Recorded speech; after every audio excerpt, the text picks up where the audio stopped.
We got something to say. We got something to say. Dreamer talks about it. America. We got something to say. We got something to say.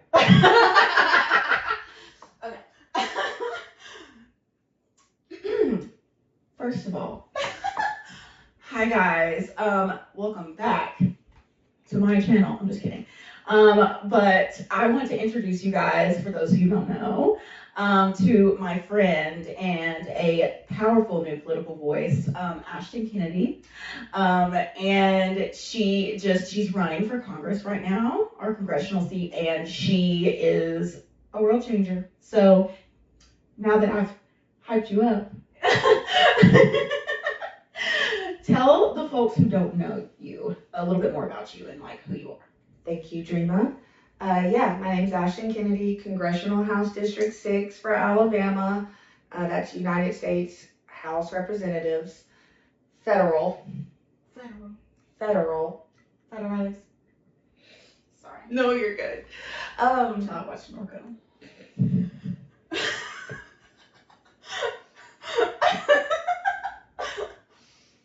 I feel like there's going to be a lot of references made today. Yes. Yeah. Yeah. But yes. This is orange juice. Orange juice, congressional candidate.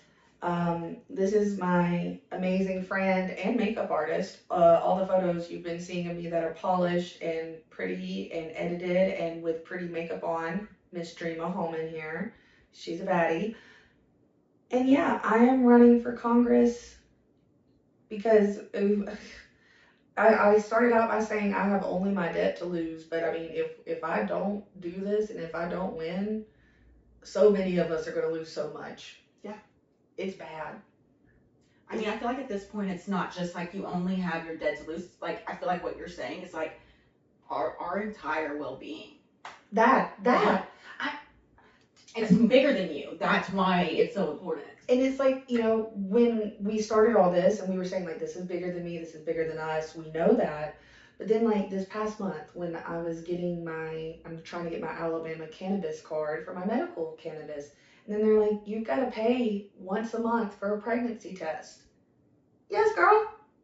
I'm on different medicines, pharmaceuticals, CVS, Walgreens, pharmaceuticals, no pregnancy test. Much more dangerous and deadly to the baby. But to have a cannabis card, they want me to have a pregnancy test once a month. That's crazy. Especially when you look at the science behind first trimester and cannabis effects. But it's things like that. And then you look at Ledbetter. He's like the top House of Representatives Republican here in the Alabama state legislature. Mm-hmm. And he's like, we need to look at repealing the 14th Amendment. And then you look at federally, they're talking about repealing the 19th Amendment, the 17th Amendment, the 28th Amendment. They are literally attacking the Constitution. I'm going to scream. The light went off. It does still look good. But do we want to try it with the light? I can turn on the big light and see if that's not too... I feel like that washes us out. Yeah. I don't know. I didn't like that. I'll just turn it back on every time it acts up. There we go. It's stable, steady. She's stable. Unlike myself. Especially if RFK tries to take our depressants away. Oh my God. They do not want to see me. Like I made a TikTok video. I said that's going to go a lot worse for them than it is for me. Actually, I've made the same comment about like all the different ways that I feel that the government is probably trying to pull us back into slavery. Of like, you don't want an angry black bitch like me on your property while you're sleeping. I mean, you don't. I even, before I became a congressional candidate, you know, back when I was doing the PSC stuff for Alabama, I had a Republican PSC place one candidate. We had like a 2-hour conversation. This person, for some, when it comes to voters, I put differences between MAGA, people who voted for Trump, and just like your normal Republicans. But that's a very nuanced conversation for, yeah. But, okay.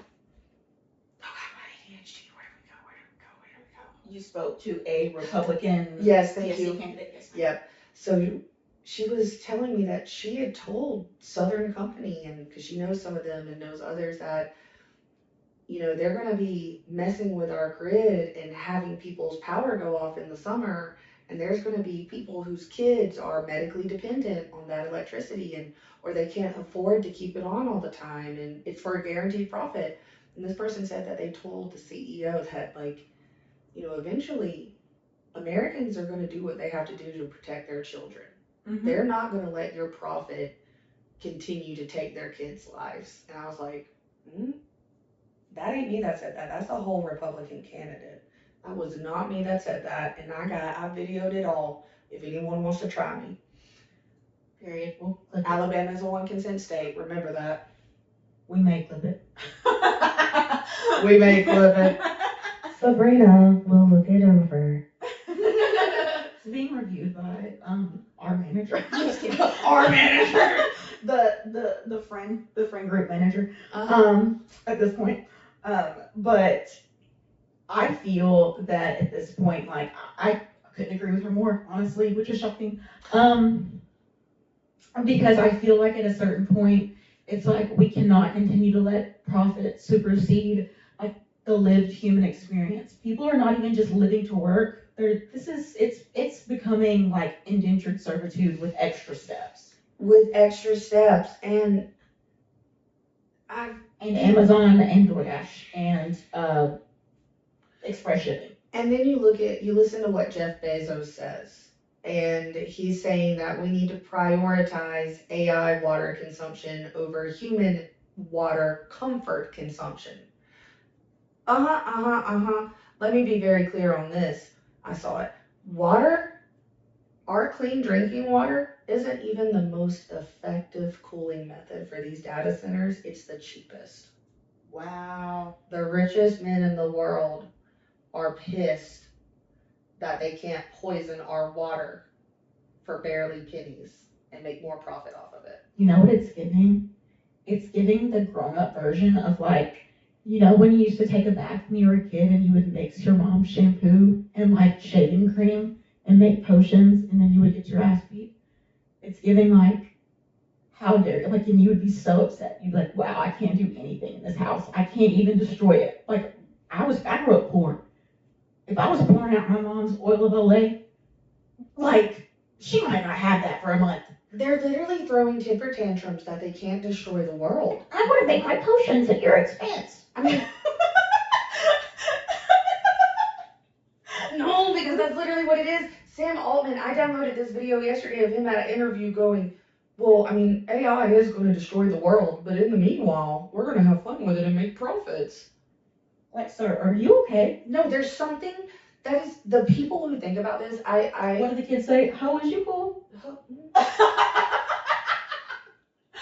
Sorry. We might edit that out.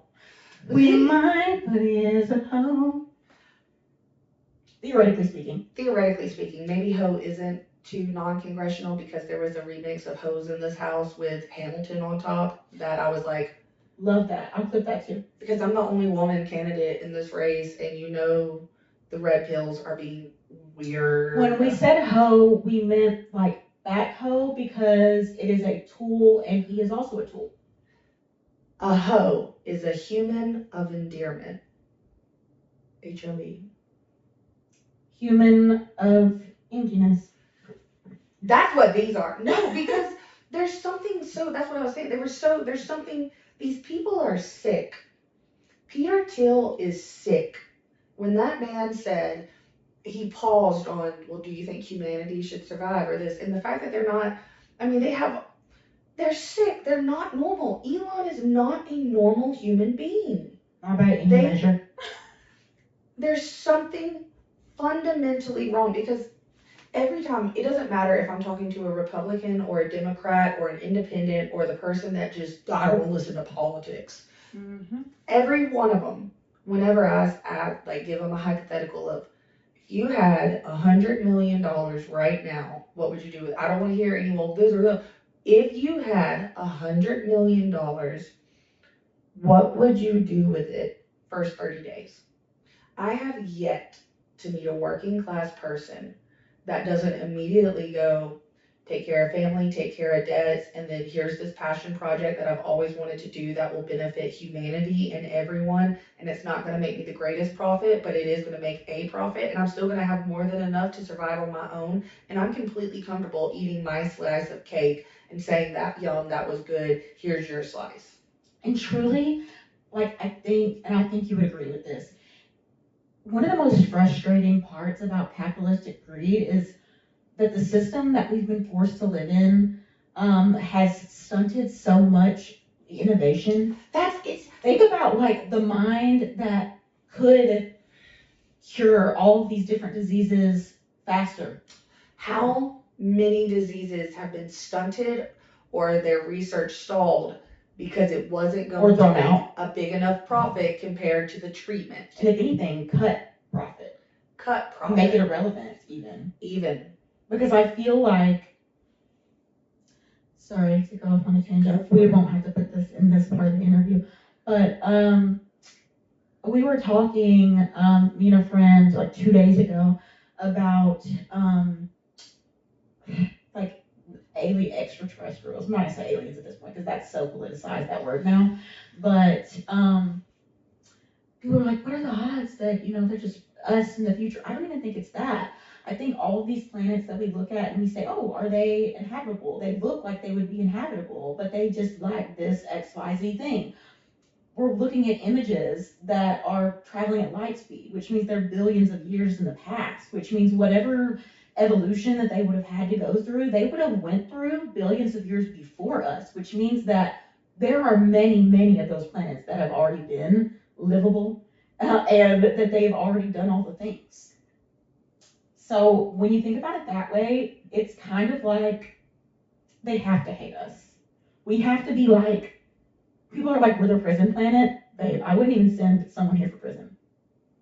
This is the torture planet. Like, what is going on?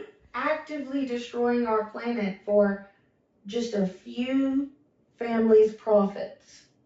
And what's like the capitalism part? Bring back the free market. Bring back competitive. Our market is owned by Apple, and that is proven with the fact that they won't allow Huawei or Xiaomi phones here because they're so dope. 10 times better, cheaper. Is it the BYD car or something that the CEO of Ford drives one? The CEO of Ford drives one. Somebody posted a video of like the poorest province in China or something, and it was like everything looked pristine, the roads were amazing, millions of years old, dynasties that are millions of years old. And that's why when people talk about China specifically, I'm like, guys, they had to do something right because they've been around for a long time and their people are thriving. Like 5,000 years? Like, that's crazy. Like, and the thing is, China does have problems. Oh, for sure. It's not a utopia by any stretch of the imagination. At all. And even that little bit where we all downloaded Red Note when TikTok was stolen from the Chinese servers. That was such a fun era. I love that we did that. I did too. But, it's like you couldn't post. Like, we think our speech is restricted here. Like, there were certainly, you could not post or talk about political content. And, it is very censored. Yeah, extremely, for sure. But it's kind of like when people get super hypercritical about China, when specifically speaking about what they're doing right as far as quote unquote socialism, democratic socialism, whatever you want to call that. But when people talk about communist China and like all that stuff, and they're like, well, this and that, you need to be more critical. And it's like, if you can think that man is great, like, why can we not think that China's amazing? You still believe your baby daddy is gonna get it together. Can we not believe in China? Well, and a lot of people get communism and socialism confused. You'll be talking about the DSA, Democratic Socialist of America, and then someone like Mike Johnson will bring up communist China or communist Communism Cuba. is just a fucking, it's starting to sound like we're seeing another wave of McCarthyism. It's starting to sound like misandry. It's just a hot button word to use that doesn't really exist. I mean, it does exist, but the way it's an extremism that is used as a broad stroke for everything that people don't agree with or align with. It is not being labeled correctly. It is not, It's people being are, weaponized. yes, propaganda against what they claim it is. It's like how Mike Johnson really messed up by reading to a room of billionaire donors what the DSA stood for on camera. It would have been one thing if he read it to them off camera, but he read it to them on camera and it went national.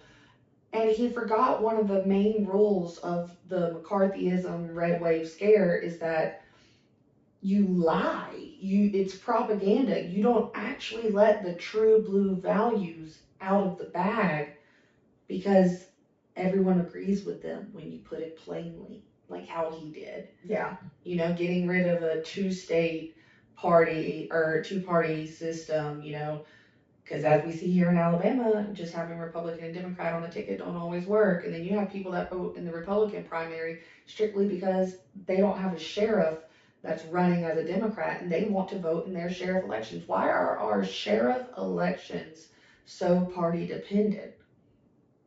And so that takes away from Democratic votes. So when people will sit here and be like, well, Alabama just votes red all the time, you don't understand why some people are choosing that red ballot. And they're actually not voting for Tuberville when they picked it. And they didn't even care to vote for his opponent. They wanted to vote for their sheriff because their sheriff is going to affect their day to day faster than Tuberville Jones or any other person in that governor's seat ever will. Yep. And it's sad because I feel like you see so many of these like crazy things happening with these local sheriffs, and I'm not gonna get into things, but I mean I've seen some crazy stuff lately. And it's just a lot of these things. I feel like we have to start judging people by the person and their own individual values and their own individual vision for their, be it their county, be it their state, be it their country, and like really hear them out for who they are and what they believe in, instead of just letting an alignment with a party or an ideology be the end all be all. Because I feel like, yes, while individualism in certain aspects of our society is toxic, I feel like individualism, as far as like taking someone for who they are, not with what they align themselves with necessarily, like, yeah, if it's crazy, you know, then like, that's one thing. Extremism, that's one thing. But just like, oh, well, I'm a Democrat. Okay, but what do you stand for? Mm-hmm. I'm a Republican. Okay, but what do you stand for? What do you want to do with that? What is your goal? What does that look like? What does that mean? You know, and so I feel like, you know, that's for me. That kind of also brings me to my next question. For you, what does it mean to be a progressive? Honestly, I hate to say this because we have moved so far back that I feel like being a progressive, the bar is in hell to be one. And establishment Dems are limbo dancing with the devil on that bar because progressive is just truly just human rights. Y'all means all. And when I tell you, I hate that alone, just saying people are people and they deserve the right to life, liberty, happiness, or the pursuit of happiness. Like saying that gets me labeled as a radical progressive, and people will come out of the woodworks when you say y'all means all. And it's like, I'm sorry, what happened to love thy neighbor? Like, excuse me for taking that one literally. Right. I think also, like, for me, like, as far as like what it means to see someone like you running, I feel like, you know, specifically what we witnessed this year, with the voting rights and the maps and the redistricting and all the things, which promptly led to you running, actually, by that little loophole. It does. That little deadline pushback. But I feel like if something like voting rights, something that is so cemented into the fabric of our nation, but even more so the dark history it has in Alabama, could be changed, could be restructured at the speed of racism, then we need someone like you who's going to get in a position of power of influence and change things at the speed of progress. Because if things can be changed, they show that it's possible. Exactly. And it's, you know, the closer and closer I get to power, I've been vocal about this, about how angry I get when I see how much of the suffering and chaos and stress of our day-to-day lives is so intentional. that it is structured that way. Yes, it is the it is system is working as it was designed. I mean, it's almost like we talk about, I hate to compare the socials, that social media, we say, well, I built this for you page brick by brick. No, they built our daily for you page. Everything you do is a freaking algorithm, bro. Meant to make them money. Yes, make them money and to make you compliant.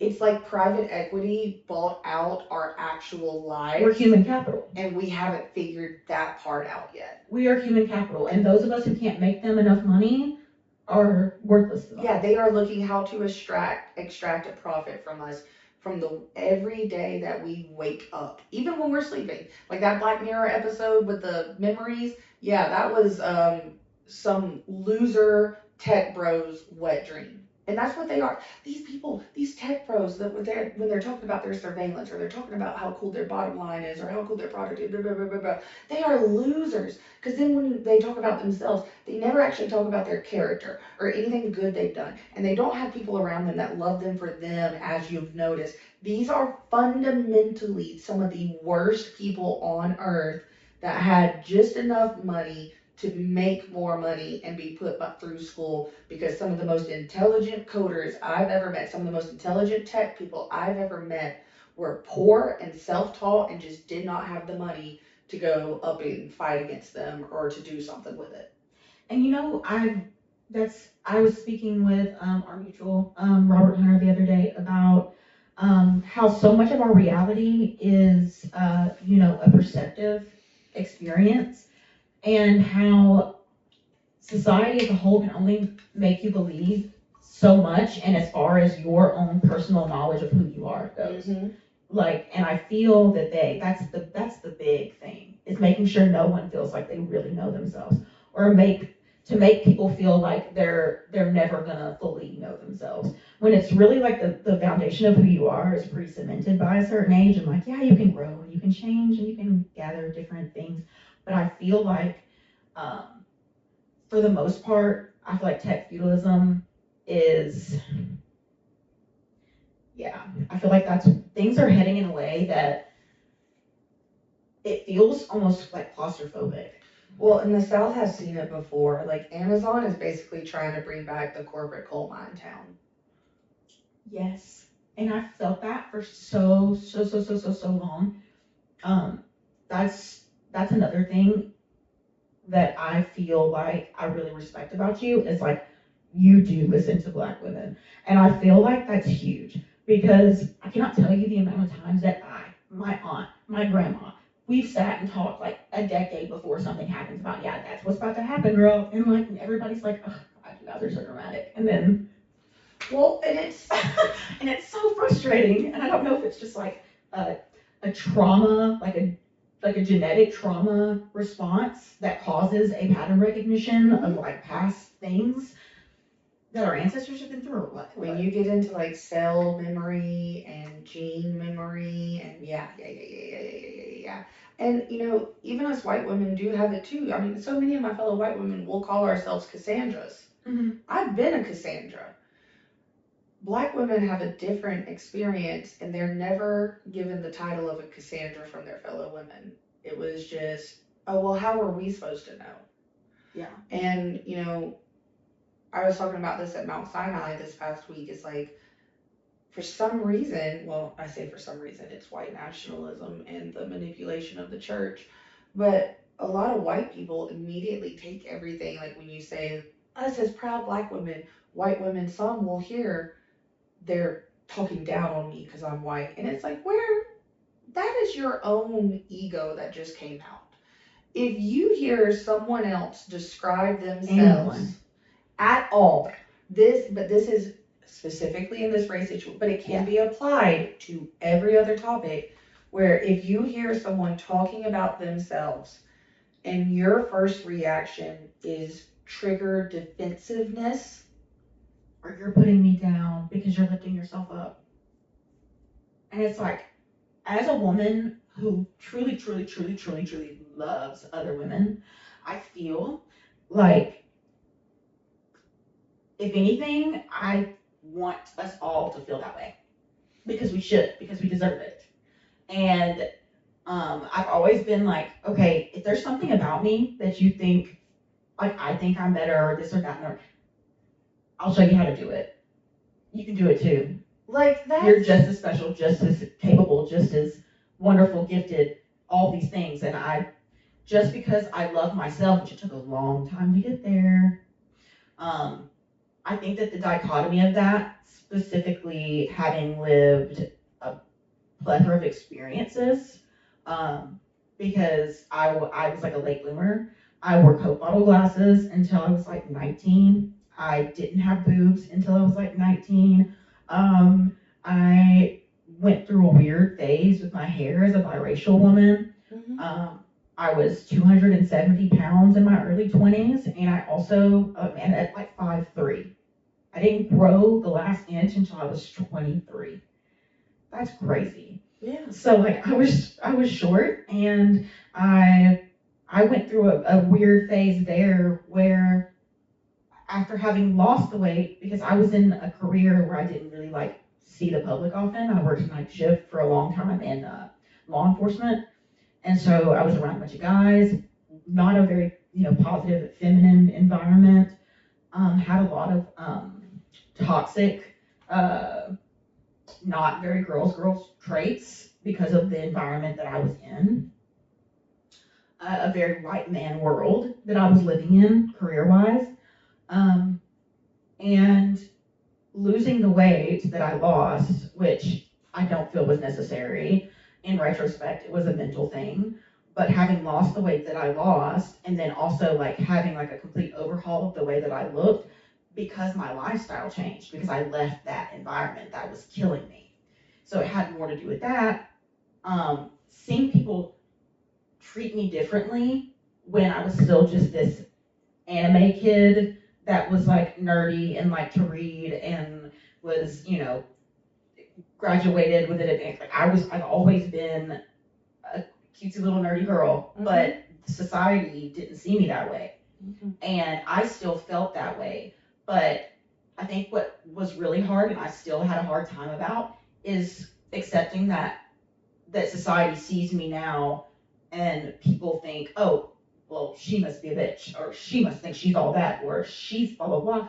Because for so long, I was scared to like show my body. And now I'm just like, I don't care if I have my titties out on my Instagram every once in a while. Well, and like, my weight fluctuates a lot with my health, but no one cares to talk about the health side, and especially with the GLP-1 of it all. I have PCOS. I actually had weight loss surgery in 2021 because I couldn't lose weight and I had thyroid issues. And my legs would be swollen up like over my socks after work. And I would pass out in the shower because my blood pressures would just like drop and all. And they think, oh, you just go take a walk and exercise and it'll be better. No. Sometimes that'll send you into one of the worst flare-ups you've ever seen. I could not lose weight. I was working a job that I was on my feet, like in steel-toe boots, like doing rounds. Every hour I was walking miles and miles, the amount of steps I had every shift, and then I would work out before or after work and still couldn't lose weight eating clean. When I was a waitress, I was walking, I clocked in Fitbit times, but I clocked in at Disney World. You know, like. Exactly. And Iron Bowl. People are like, have you tried dieting? Have you tried exercise? Yeah, I have. My body doesn't work that way, babe. When I was working a double. I would eat less than you do. Yeah. Like doubles on Iron Bowl days in downtown Auburn. I was lucky to have 2 meals that day. Yeah. And again, clocking in Disney World steps. It is not that you go and binge outside. And, people will talk about going to Europe and that they'll eat the bread and they'll eat the food without chemicals and just lose all this weight naturally.